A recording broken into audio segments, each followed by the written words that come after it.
Ready? Have you started recording? Yeah, we've been recording this whole time.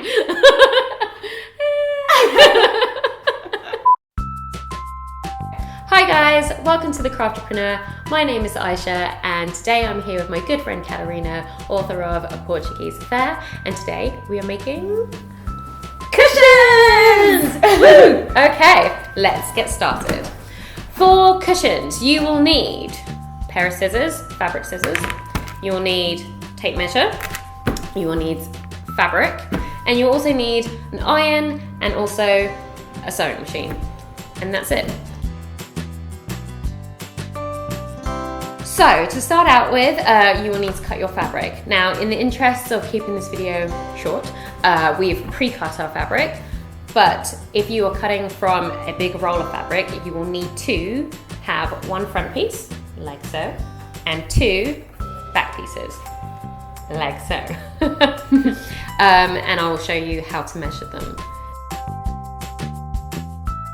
If you're cutting from a large piece of fabric, you will first need to measure the cushion insert and find out what the dimensions are. In our case, we are going for 18 inches by 18 inches square. Now, we want our cushion to be nice and plump, so what we're going to do is make our cushion cover just a little bit, like a ½ inch smaller than the actual cushion, so that way you get that nice plump overstuffed look. So what we're doing here is measuring, you will measure your fabric, oh sorry, let me get that to inches, to 18 inches by 18 inches, and then you will cut that square, so then you'll have a nice square like this. So I'm going to put that to the side. For your back pieces, you want to be able to have an envelope effect so that they cross over, and then you can open up in the middle to put your pillow insert inside. Now to do this, what I did was I measured 12 by 18, and I did that to both. Now, because this fabric has really nice squares, I was able to just go for 2 squares instead of 3 squares. So you're looking at about 2/3 of the fabric for each half. Okay, are you with me? Good. So now that we've cut our pieces, we should have our 3 pieces here. Now we're going to prepare them for sewing. Okay, so I'm taking one of the back pieces, which is our 12 by 18 piece.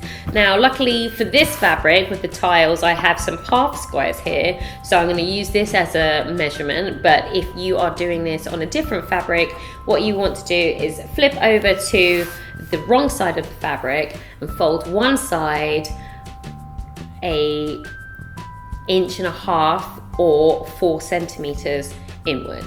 So it's going to look something like this. Now, I've done this a lot, so I'm eyeballing it, but I would always suggest you use your measuring tools. So use your measuring tape, or if you have a seam gauge, you can use one of those. And then what you want to do is pin that into place.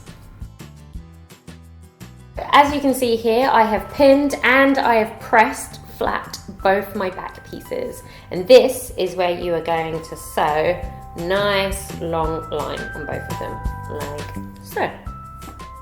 What you want to do now is, using a 3/8 of an inch seam allowance, you are going to place your foot down so that it's near the edge here. Place down your needle. Got a little lock stitch there. Just lock the thread at the top. Sorry, there's secret. There we go. And then, taking your pins out as you go, we are going to sew in a straight line all the way down. Now, if you're like me, and you've been doing this for a little while, sometimes you can sew over your pins, but if you're a beginner and you're not comfortable doing that, then you don't need to. It is a preference, but you do need to be careful because sometimes the needle can touch the pin and then you'll have problems. So I wouldn't recommend it if you're not comfortable doing it. And when you get to the end, little back stitch and lock stitch.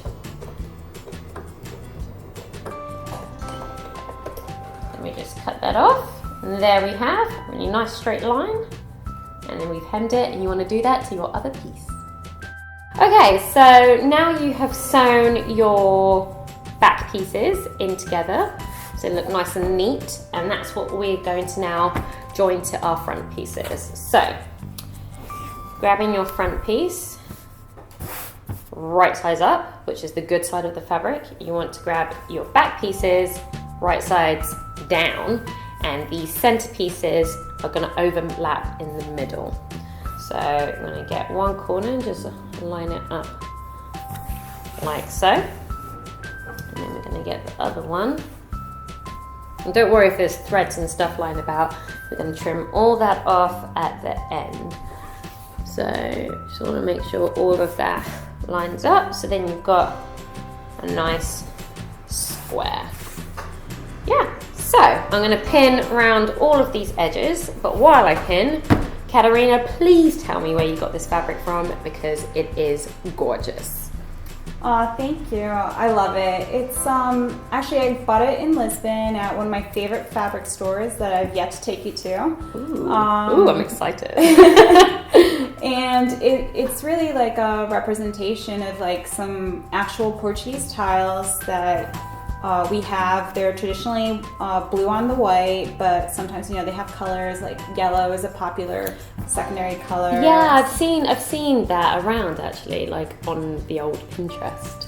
Exactly. Yeah. So, I mean, I am obsessed with these tiles. I think they're beautiful, and I just wanted to incorporate them in my house somehow without actually laying down a tile, because I rent, and that was probably not allowed, but I thought it would be so great to be creative and kind of figure out another way to, you know, bring them into the home, and that way you can change it up as often as you want. And yeah, I love them. Yeah, this is so nice. I'm actually a little bit jealous that I have to give these to you because now I'm just like, right, I better get myself over to Portugal so that I can go buy my own.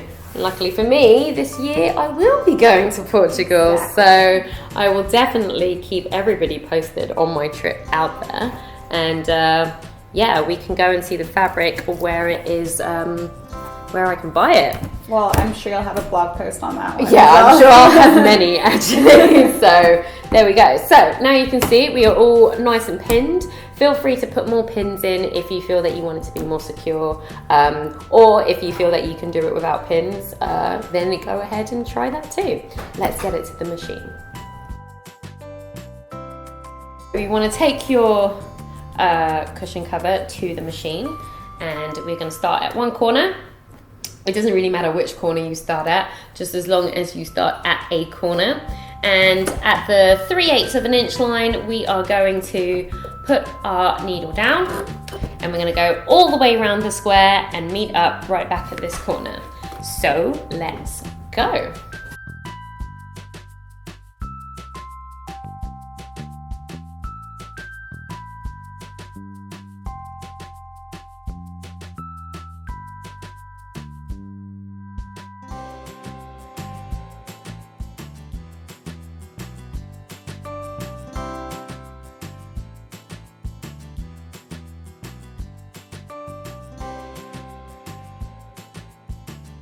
When you're done sewing, you should have a nice square with all of your pieces together, and you're almost done. We're almost there. The next thing we need to do now is snip off all these threads, and then we can give it a nice good press and turn it inside out. Aisha, is it too late to get like the corners of the pillow like really pointy? Oh, actually, that is a really good point, Katarina.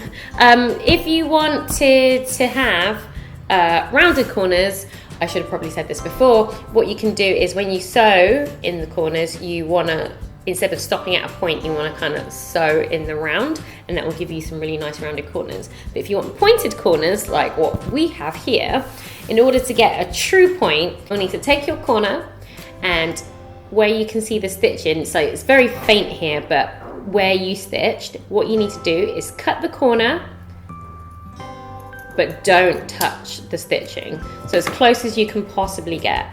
So when you turn it inside out and you point the corner, so you push it out, it will be a true corner, and there'll be none of this bulkiness here which might fill the corner and stop it from being a true point. So you want to do that on all 4 corners.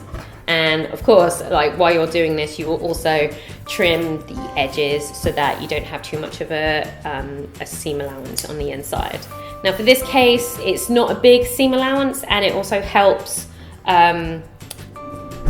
the structure of the cushion, so I'm not going to trim it too much. So I'm mostly just going to trim the corners.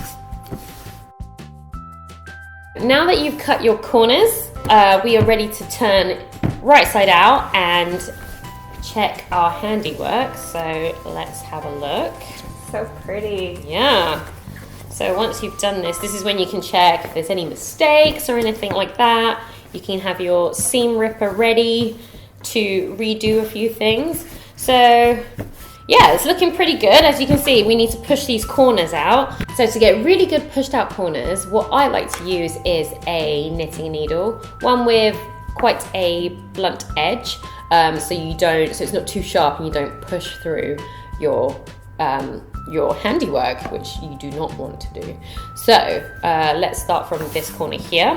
First of all, I like to go in as much as I can with my finger. So you can see that, like that. And then we go in and we push out those corners so it's nice and crisp. So then you get really nice corner. Look at that. Look at that so corner. Pretty. That's what I wanted. Yes. Okay, so all that's left is to do that to all 4 corners and then take it to the ironing board and give it a good press. And then, my friends, you are done.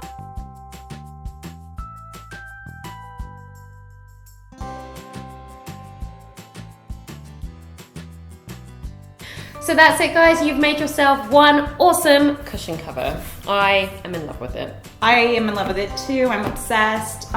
Maybe you can make me 2 more for my couch now? Maybe I'll make you 1 more and then you can make the last one. Perfect. Now that I know how. I mean, it seems like so straightforward, even I can make one. Yeah, it is super easy, guys. Like, you should have no trouble with this at all. And definitely share with us all the pretty cushion covers you've made at home. We'd love to see them. Yes, we want to see what you have made. Get making and get showing. We want to see. It doesn't need to be Portuguese styles. You don't have an excuse. Just share with us. Any fabric you have, just make it into a cushion. Make one for yourself. Make one for your friends. Make one for everybody. Make one with your friends, like we did. Or make one with your friends and then try and get them to make their own. Yes. You can try. Yeah, I am trying. So yeah, that's it, guys. If you want to show us your makes on social medias, I will have them here and also in the description bar below. And that's it. Thank you. Thank you. Bye.